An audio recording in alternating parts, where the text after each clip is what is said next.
My entire family is calling me a coward, and my brother hasn't spoken to me in 3 weeks because I chose not to show up to his intervention. Not because I didn't care. Not because I didn't know, but because I made a deliberate, conscious decision to stay home. And now everyone acts like I'm the reason it fell apart. Okay, so here's the situation. My brother's name is Marcus. He's 31, I'm 28. We grew up close, like genuinely close, not just holiday card close. He was the one who drove me to college orientation. I was the one who sat with him in the ER after his first real panic attack 6 years ago. We had the kind of bond where you could say the uncomfortable thing and still go get tacos after. For the last 2 years, though, Marcus has been drinking. A lot.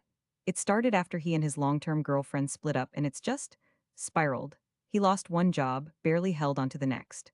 My mom stopped mentioning it directly, which is how I knew she was terrified.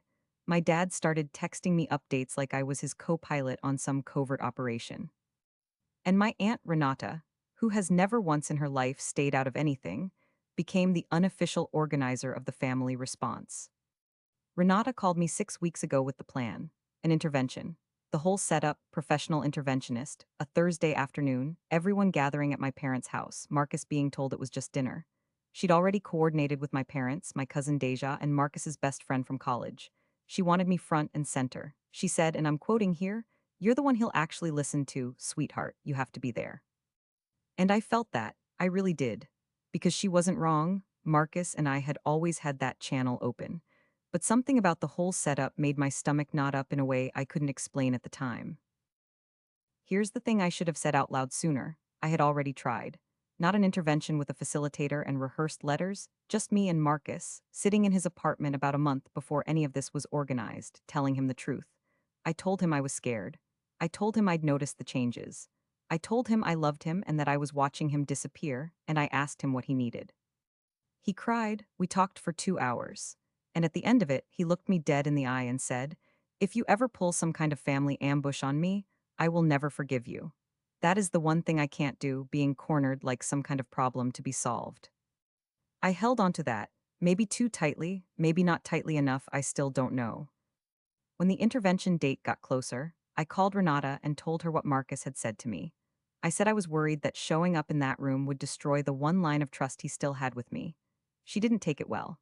She said I was overthinking it, that Marcus didn't know what was good for him, and that I was letting my special relationship with him become an excuse to avoid the hard thing.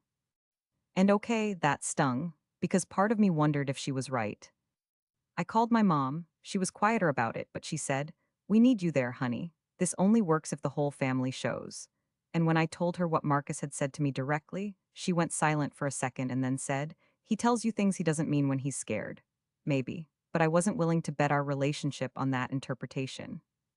I didn't show up on Thursday. I texted my mom that morning and told her I loved her and that I supported whatever they were doing.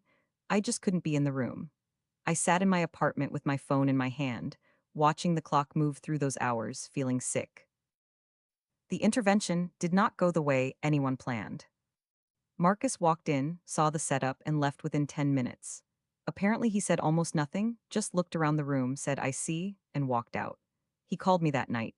Not to thank me for not being there, but to say he knew about it and he was furious at everyone. The fact that I hadn't shown up barely registered for him in that moment. He was consumed by the fact that it happened at all. But for my family, my absence was the story. Renata called me the next morning and said, and I'm quoting again, "You abandoned your brother when he needed a lifeline. You decided your comfort mattered more than his life." My dad, who doesn't do confrontation, sent me a text that just said, "Disappointed." My cousin Deja posted something vague on social media about family members who show up and ones who don't, and everyone who knew us knew exactly what it meant. My mom called a few days later, calmer. She said she understood why I made the call I made, but that the outcome hurt, that Marcus had left, that the interventionist said the absence of a key person can sometimes signal to the subject that even the people closest to them have limits. She didn't say it was my fault, but she didn't say it wasn't. Here's where I have to be honest. Marcus did eventually go to a program. He checked himself in about 10 days after the intervention, not because of anything that happened in that room, but because his boss gave him an ultimatum. He's been in treatment for 2 weeks now. He texted me once, just, "I know you didn't come. I don't know how to feel about that yet." That's the last thing he said to me. So maybe the intervention didn't matter. Maybe it did. Maybe I protected our bond, or maybe I just protected myself and dressed it up as protecting him. I genuinely don't know which one is true. What I do know is that I had a reason. I had his own words, and I still sat in my apartment while my family tried to save him without me. A few weeks later, Renata reached out, not an apology exactly, but she said she'd been thinking about what I told her, about Marcus saying he'd never forgive a family ambush. She said, I still think you should have been there, but I hear you, which is about as close to grace as Renata gets, so I'll take it. My parents are cautiously relieved that Marcus went to treatment. Nobody's talking about the intervention anymore, not directly. It's just sitting in the middle of every family group chat like something we all agreed not to name. And Marcus, I'm waiting. I'm not pushing. I wrote him a letter, actual paper and pen that I haven't sent yet. I keep revising it. I don't know if it'll land right. I don't know if anything will. So here I am. I had his words. I had a real reason. I also wasn't in the room when my family tried to pull him back from the edge. Maybe those two things can both be true. Maybe one cancels the other out. I honestly cannot tell you which side I land on when I sit with it at 2 in the morning. So, am I the problem here? Honestly, though, what would you have done? Comment below.